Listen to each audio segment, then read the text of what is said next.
vez e vamos retomar aí ao nosso conteúdo sobre a Primeira Guerra Mundial. Tudo bem?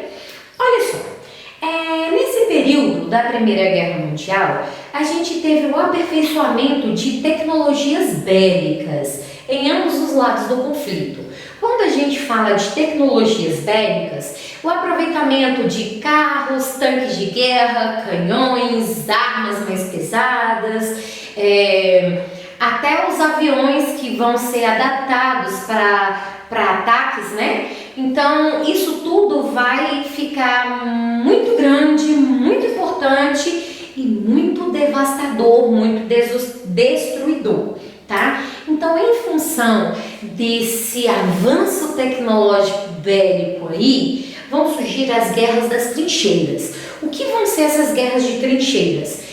Os soldados eles vão abrir enormes valas no chão e eles vão se esconder e lutar e se defender de dentro daquelas valas, porque ficaria mais difícil dos inimigos identificarem os soldados dentro das valas. Óbvio que eles se camuflavam, jogavam muitas vezes pedaços de folhas, plantas, raízes, coisas por cima para se camuflar e se disfarçar e não serem vistos pelas tropas inimigas, tudo bem? Então essas valas eram túneis que serviam de abrigo para os soldados e formavam uma linha entre o Mar Norte e a fronteira com a Suíça. Então era um estilo mais protetor, digamos assim, de ataques, ok? Aí nessa próxima imagem dos slides tem a ilustração de como funcionava essas guerras de trincheiras, tudo bem? Aí nós vamos ter os 14 pontos de Wilson. O que vai ser esses 14 pontos de Wilson? O presidente Wilson dos Estados Unidos, naquela época, vai defender como se fosse um perdão de guerra para os países que perderam a Primeira Guerra Mundial.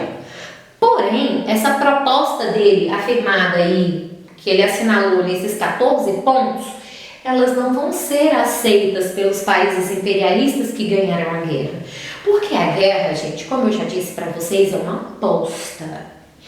Quem ganha quer receber e quem perde tem que pagar. E aí a proposta do Wilson era, não, apostou, mas não valeu. Nem quem perdeu não vai ter que pagar, quem ganhou não vai ter que receber e tá tudo certo. Quem é que vai aceitar isso? De jeito nenhum. Se você não quer pagar, não entre na aposta, não pague para ver. E os países entraram na aposta, pagaram para ver. Então não tem como voltar atrás. E esses 14 pontos de Wilson aí não vão ser aceitos. Nesse documento, olhem só as propostas. Respeito às nacionalidades, desmembramento dos impérios austro-húngaro e otomano. Reafirmava a independência da Bélgica. Defendia a devolução dos territórios da Alsácia e Lorena à França. Lembra que eu falei que a tomada desses territórios ia ser muito importante? A gente está vendo esses territórios aqui de novo na Primeira Guerra Mundial e vamos ver novamente na Segunda Guerra Mundial. Então guardem isso aí na cabecinha de vocês que é muito importante, tá? Pregava também a abertura do comércio oriental para os países ocidentais, expressava a necessidade da criação da Liga das Nações. O que vem a ser essa Liga das Nações, pessoas lindas do meu coração? Essa Liga das Nações era como se fosse uma ONU, era um conjunto de vários países que ia propor a paz mundial, tá? Era um órgão internacional que atuaria para evitar novos conflitos. E ressaltando que a Alemanha e a Rússia não faziam parte da Liga das Nações, tá? Já adiantando, atuou, existiu, mas não funcionou, tá? A Liga das Nações não vai funcionar. Foi um comparativo à ONU, mas a ONU foi criada no período da Segunda Guerra Mundial, existe até hoje e funciona. Ao contrário da Liga das Nações, que foi criada, mas não teve resultado. Tudo bem? E também vamos ter aí o tratado muito importante, que vai ser o Tratado de Versalhes. Por que ele é importante? porque ele vai surgir agora na Primeira Guerra Mundial, mas ele também vai ser praticamente a culpa da Segunda Guerra Mundial. Então ele é de extrema importância. O que vai ser esse Tratado de Versalhes?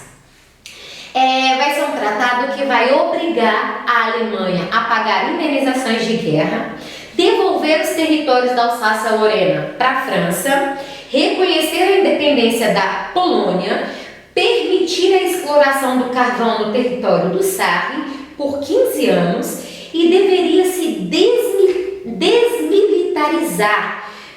O seu exército deveria ter apenas 100 mil homens, que seria o número máximo, entregar as suas colônias, deveria também entregar as suas colônias aos países da Tríplice Entente, e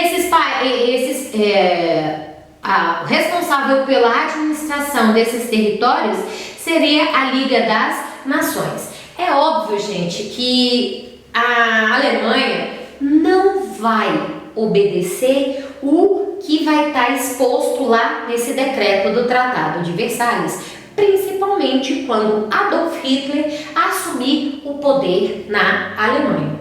Tudo bem?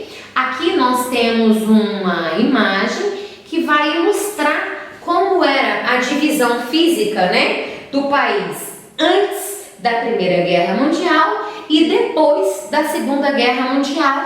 É importante a gente dar uma olhadinha para a gente poder entender essa divisão. Tudo bem? Então, para concluir o nosso capítulo, providencie para mim os exercícios da página 77, do número 6 ao número 10. Muito obrigada, bons estudos e até a próxima aula. Fiquem com Deus.